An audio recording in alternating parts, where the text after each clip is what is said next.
Jesus,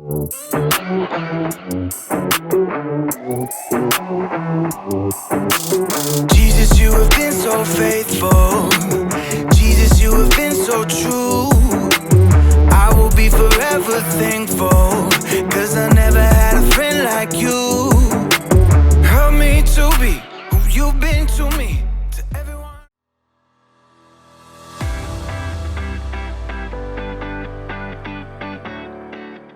This isn't gonna work. I'm gonna do really bad today.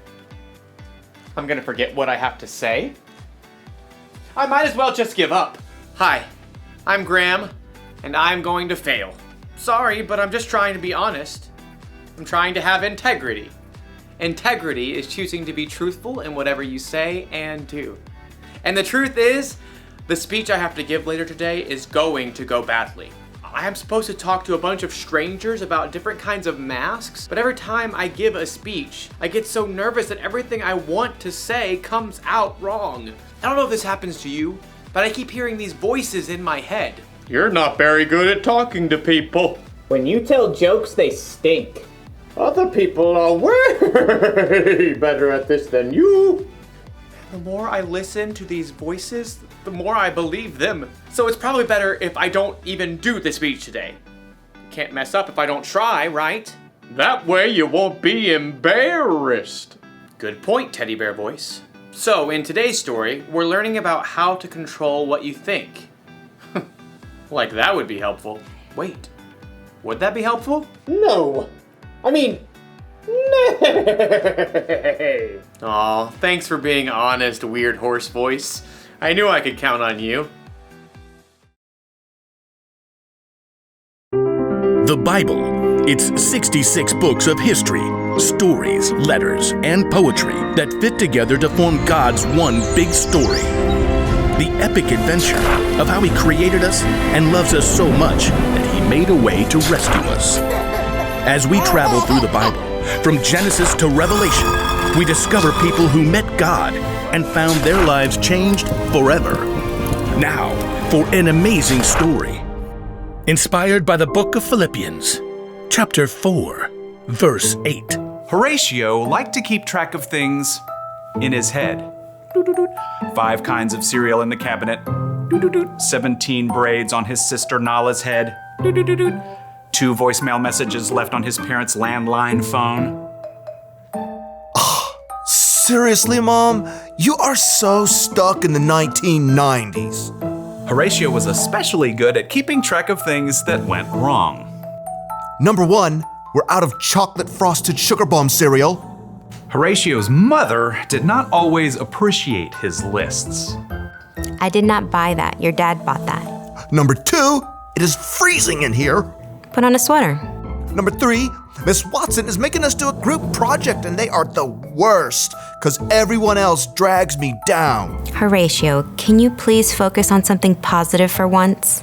Just keeping it real. Oh, I know about positive stuff. Miss Christie told us. Horatio's little sister Nala began rummaging around in the stacks of random paper on the counter. There is nothing positive about this morning, and I'm positive about that. Nala pulled out a scribbled-on handout and waved it triumphantly.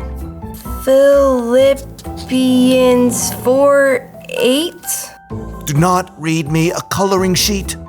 Finally, my brothers and sisters, always think about what is true. Think about what is noble, right, and pure. Mom, make her stop bugging me. No, this is good. Think about what is lovely and worthy of respect. If anything is excellent or worthy of praise, think about those kinds of things. Horatio just glared and checked out the lunch that Mom had packed. Is this strawberry jam in my sandwich? You know I only eat apricot jam. Over the next 2 hours, Horatio counted dozens of annoying things. Number 1, this bus stinks like dirty socks stuffed with Cheetos. Number 2, the classroom door needs some WD-40. Number 3, Miss Watson is wearing yellow, and I hate yellow. Number 4, this pencil is making a giant callus on my finger. Number 5, group projects are still the worst. Number 6, it's way too hot over here. And to make matters worse, Miss Watson had put Tish James in charge of the group. Ugh. So, we get to do a report on Cape Hatteras Lighthouse. I'll write the history, and Jordan, you can paint a picture, and Horatio, you research stuff about the land and animals around it. Number 7. Tish is super bossy. Oh, and here's a picture of the lighthouse. Tish held up a glossy photograph and Horatio opened his mouth, ready to complain about how boring lighthouses were. But he couldn't do it. Hatteras Lighthouse, spiraling into the sunset sky, was breathtaking. He could picture walking the beach and waves crashing as the warm light glowed overhead. And Horatio couldn't help hearing an echo of his little sister's voice. Think about what is lovely and worthy of respect. There it was, right in front of his face. Horatio found brand new thoughts forming in his brain. Hey, that looks really cool. That's amazing. It was as if a switch had flipped in Horatio's head. After seeing one good thing, he started to see more. Jordan had brought in some paintings he had done. Number 1, Jordan, you are a really great artist. Miss Watson helped Horatio solve some tough fractions by drawing a funny sketch. Number 2, Miss Watson is a super creative teacher. Mom had packed homemade cookies in Horatio's lunch. Number 3, my mom makes the best chocolate chip cookies on the planet. Who wants to share? By the time Horatio got off the school bus, Number 4, Mr. Rob drove us right up to our house because of the rain. he was actually smiling. Mom met them at the door. Hey kids, how was school? At that moment, Nala shook out her wet umbrella all over Horatio. And for a moment, Horatio frowned. Nala braced herself. Sorry. Number 5, I have a closet full of dry clothes upstairs. Nala's eyebrows shot way up. What happened to you? Nothing. I just realized I've got some pretty great things to focus on. So your day went okay? Number 6, it was positively awesome. Horatio beamed and ran upstairs to change his wet shirt. He had a lot of brand new lists to make up in his head.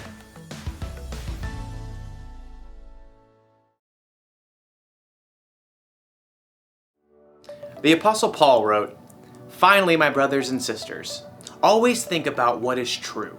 Think about what is noble, right, and pure. Think about what is lovely and worthy of respect. If anything is excellent or worthy of praise, think about those kinds of things." You know what that means? It means you're in charge of what you think about. Maybe you can't control every single thought that enters your brain, Think about fish. You must think about. but you can control the thoughts that you focus on. Yes, you can. Having integrity doesn't just mean you're honest with other people.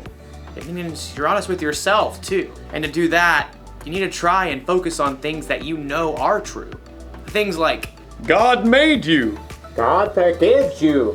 God loves you. He loves you so much that he sent Jesus to die on a cross for you. And he's big enough to bring Jesus back from the dead. So he's bigger than all of the things that you and I worry about. So the one thing to remember from today is this: focus on what's true.